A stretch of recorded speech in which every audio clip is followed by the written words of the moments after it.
One thing that last time I did see your wife, she told me, she's like, listen, I'm worried about something. I said, what can I do for you? She's like, I'm just really worried about the 2024 rookie running back class because, I have all this going on with school and then I hear how bad this running back class Yeah. is. And I was like, Anna, that is a narrative. And we don't like narratives at the Dynasty Rewind. We're not Mythbusters, Nate. We're narrative busters. So we've been hearing all over Twitter and whatever other social media platforms people talk about fantasy football. And a lot of people are saying, hey, this running back class is bad. And when we see things like that, what that does is create value for you. You guys are going to be Mm. able to get league winning players at a good value, a depressed value, because people are just going to shy away. That's good news for you. What's even better news for you is we're going to be taking a look at the top 5 rookie running backs for the 2024 NFL season as of right now. We're recording this a week early. This is coming out over Christmas week. Want to give Nate and I off. We're going to spend some time with our families, probably end up doing more work for the podcast anyway. So this is as of right now. This is December 20th, 2023. We're recording this. These are the 5 players that we are expecting to be the top 5 running backs. A lot can change, Nate, between now and A April. lot will change because It will just change. to, a little spoiler alert there's a top running back we don't even have in this top 5 because I personally don't think he's coming into the draft. I think he's going back to college. That's TreVeyon Henderson. Okay. And, so I'm kind of on the But fence we about still this. have time. Can you tell me why you think he's coming back? Because I'm all over the place. I don't know. His teammate, Mayan Williams, I believe, is declaring for the draft. Is declared. And Chip Trainum has transferred to Kentucky, I Kentucky. believe. Okay, Yep. great. Great spot for him. But tell me why you think TreVeyon's coming back. Yeah. So number one, Ohio State has a history of keeping players from going into the NFL draft. We saw with Chris Olave. They keep seniors. They have a way of doing it. They have a really good culture there where they're able to keep players. But right now, with the NIL thing being a new aspect into college football, there is money on the table for TreVeyon Henderson, for Emeka Egbuka, for Marvin Harrison Jr. to stay at Ohio State. And a lot of those players really want to stay because they've been chasing something for the past 3 years and they have not got it. And that's a win against Michigan in a Big Ten championship. Yeah. It's unusual for Ohio State over a 3-year period not to have a Big Ten championship, but they don't have one of the past 3 years. These Ohio State players don't have a Big Ten championship. I don't think you could say that for anyone that's been there for 3 years unless you went back to like the 90s. I mean, these guys, they want to go beat Michigan. They want to go get a Big Ten championship. It's going to be a little bit harder next year with some new competition coming in. But, there's a lot of smoke around with TreVeyon Henderson, Marvin Harrison too, but that guy's going to make way too much money getting a top pick. We know how the NFL values running backs. So that's the thing that kind of blends it into me. Hey, sure, go to the NFL, start your career clock, but if you can get paid basically the same amount of money per year next year in college or going to the NFL, hey, why not just be the big man on campus? So in case you're wondering why TreVeyon Henderson is not on the sheet, that is why. There is another running back who I feel was an omission. We'll run through this and then we can discuss that. Nate, It's hard to pick 5 right now. I know, but there's a guy who I really like that I thought was worthy. We'll get there. So these are Nate's top 5, no particular order. But let's start with our first player, Braelon Allen from Wisconsin. Nate, he was making waves in the Big Ten as a freshman at 17 years old. Yeah. He's big, he's physical. But what do you like about him? What I love about Braelon Allen is at 6'2", 245 pounds, he does exactly what you want, and he just bullies defenders. Arm tackles don't really work against Braelon Allen. Look, yards after contact per attempt, 3.77. That's pretty solid. His true freshman year, 4.48 yards after contact per attempt, which is really, really impressive. And that's when he was 17 years old. So this is a guy that has hit 1,000 yards every season except for this season, 982. And I don't think he's playing in the bowl game. So he's not going to break 1,000 this year. But the past 2 years, 2,400 yards together, 35 touchdowns over his 3-year career, 5.8 yards per carry. I mean, this guy's been productive. We know Wisconsin running backs are productive, but Braelon Allen has done it from a young age. As soon as he stepped on the field, he's been one of the best running backs in college football over the past 3 years because he's been consistent. He's been really good at being that offense for Wisconsin. Now, whether Wisconsin or not has been a great offense at times, that's a question mark, but that offense has run through Braelon Allen over the past 3 years. And NFL teams, maybe they're not looking for a workhorse everywhere, but this is a guy that can go down between the tackles, get the hard yards, score you touchdowns. He's not the best receiver. He can do it if needed, but I don't think he's going to be out on a lot of passing downs, Mike, which I think is going to limit him a little bit. But this is what we're looking at with the running backs right now. Let's not forget, we've heard in the past these Wisconsin running backs don't catch footballs. That's turned out to be a myth. These guys can do it. I'm going to say this. You know who Braelon Allen screams to me? He screams being a Dallas Cowboy.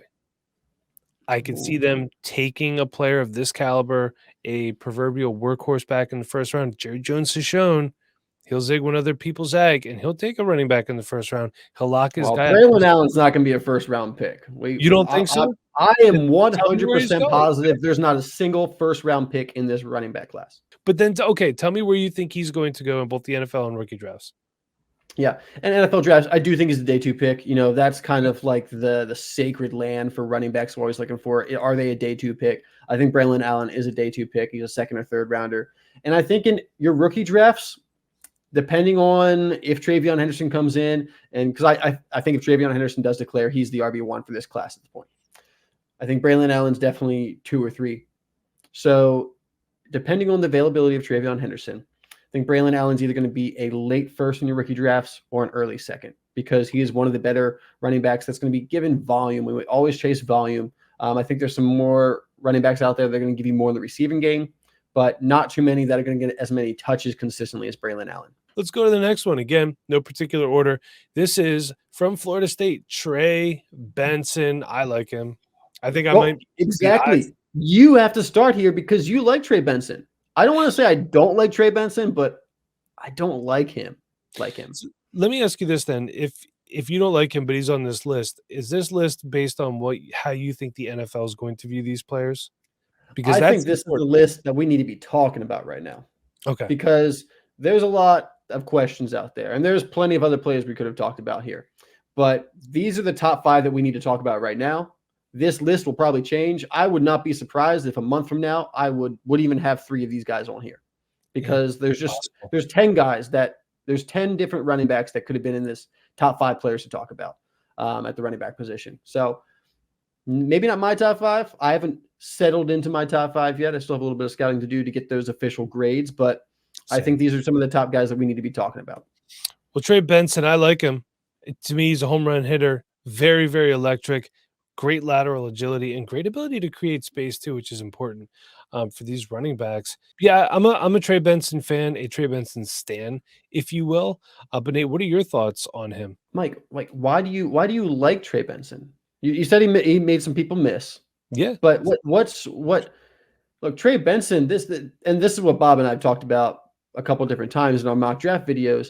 If Trey Benson isn't having those big breakaway runs, he doesn't usually do that well. I mean, like, there's many games where he's under 4 yards per carry, and you got like 22, you got 26, 25, 38, 47. This is not the game breaker that I'm looking for at the running back position. Now, look, he's got 200 yards against Virginia Tech. Love that. But he also had 166 of those yards on breakaway runs, Mike. We've seen those huge runs. What is Trey Benson? I think that floor is just really low for Trey Benson, and that's why I'm off. Fair. And we've seen players like that be effective and efficient in fantasy football. LaShawn McCoy, I'm not saying he's the next Barry Sanders. Saquon Barkley has also had times in that, and that's maybe not so much Saquon Barkley and more on the New York Giants offensive line or lack thereof. The scheme in the NFL will be different than that of Florida State. There's going to be times where he's going to be explosive, and there's a possibility I think he might be a day 3 pick, honestly. Yeah. But Nate's coming around to the fact that being a day 3 pick is not a death sentence for a running back anymore. Maybe we'll get there. I'm just 0 RB all the way now, by the way. And I really, the past 2 years really have taught me one thing. In the later rounds of my fantasy rookie drafts, I want to focus on running backs and tight ends, because those guys have ended up being valuable. Kyron Williams, Zonovan Knight for a time last year was startable for you and you needed him. These guys have turned out to be important. We're going to be talking in a few pods about some stashes. We got some tight end stashes on there for you as well. But the running back landscape has really changed how I even approach rookie drafts, just in later rounds. But let's move on from him. Let's talk about Oregon Ducks running back Bucky Irving. This guy is one hell of a receiving. Oh, yes. And I wanted to bring that up. Over the last 2 years, Bucky Irving has 82 receptions, Mike, for Oregon, 700 yards just about in that time, 5 touchdowns. He is one of the better receiving backs in this draft class. I love seeing that production, that volume out of the backfield as well. But also, look, he lines up at the slot. He lines up out wide. Over 20% of his passing snaps, he lined out wide or in the slot, not in the backfield. So I love seeing that because that shows that coaches trust him to match up, with a cornerback, with a linebacker, and make them miss, have that release off the line of scrimmage, get open. He's not just the guy who's going to be catching screens. Bucky Irving is a threat in the receiving game, and he's able to create yards after the catch as well. Over his career, he's averaged 9.5 yards after the catch per reception. That's pretty good. Yeah. Most players don't, a lot of running backs don't even average that many yards per reception while he's doing it after the catch. Sure, he can do great things on through the air, but what about on the ground? The last 2 years, he's broken 1,000 yards. He has 15 touchdowns with Oregon over the past 2 years. He's got a really good PFF grade. He's someone that I like watching because he's quick. He's elusive. He's able to show off that lateral ability that I really like to see, that players can get skinny in between the line of scrimmage and those second level defenders. Being able to make people miss at that point and then get into the second level really creates a new aspect of your running game. And I think Bucky Irving has that. His ability to get into the second level, make people miss. I like that lateral ability, the receiving work. Bucky Irving's a fun guy to watch. And I know Bob loves Bucky. So we got some Bucky fans over here at the Dynasty Rewind. Did you mention that he has one career fumble? Only one career fumble, Mike. It's pretty For the good. record, Braelon Allen has 9. Yeah, well, that's a Wisconsin thing, man. You can't catch passes if you're Wisconsin running back, and we're worried about your fumbles. That's been a thing for a decade. Here's a guy I'm not a big fan of, though. Notre Dame running back Audric Estime. Ooh. Would you like to know why I'm not the biggest fan of him? I would love to, because I like Audric Estime. I don't think he has a very good top gear. And granted, that's not a necessity for being a running back in the NFL.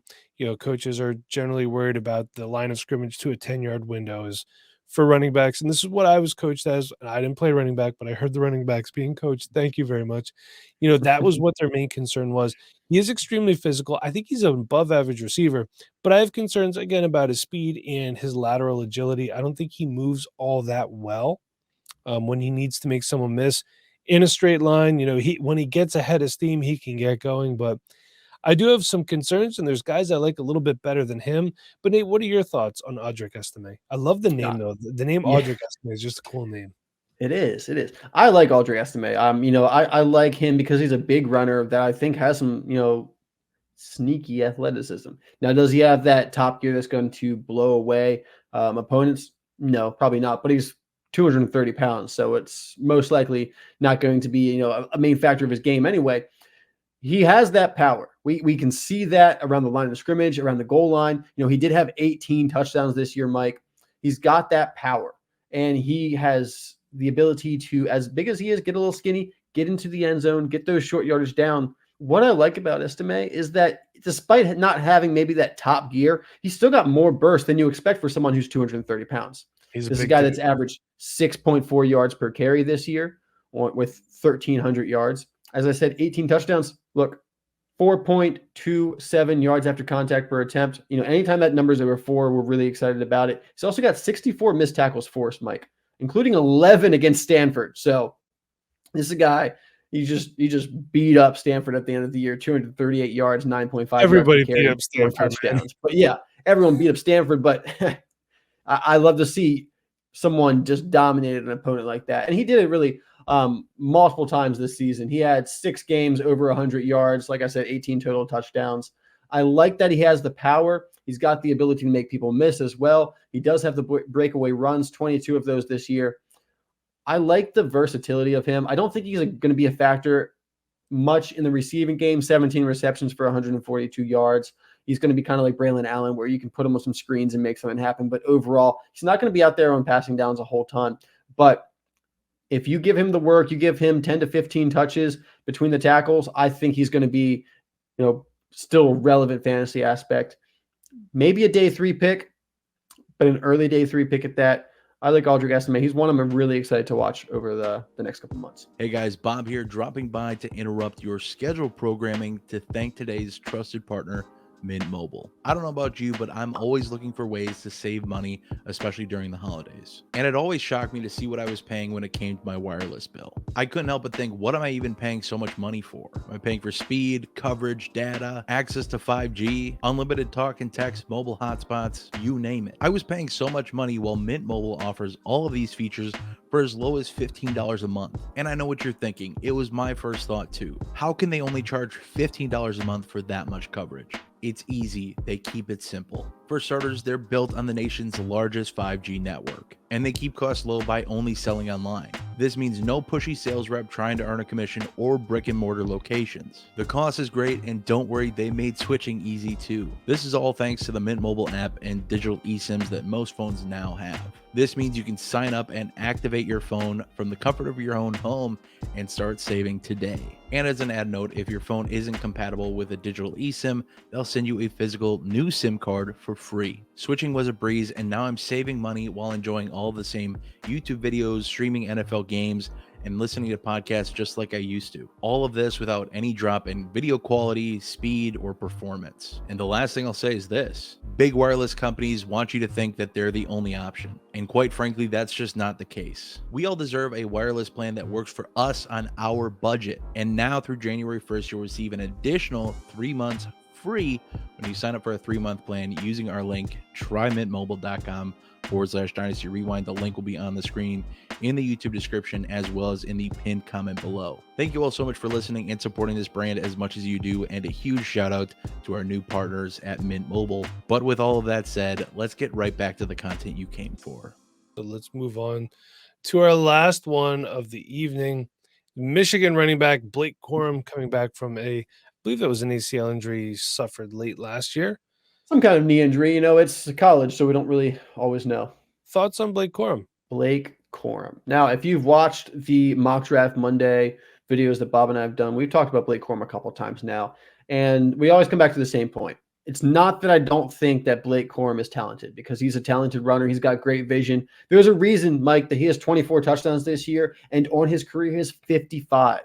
Jeez. 55 touchdowns. Piling them up. Yeah, this guy has a nose for the end zone. And it's because, at 5'8", 213 pounds, he can hide behind his offensive line. He's got really good vision at the line of scrimmage. He can work his way into the second level, get those touchdowns, get those short yards. But unfortunately, that knee injury, I think, really took a toll on Blake Corum. Now, it's only been about a year out, so there's still time to recover and get back to 100%.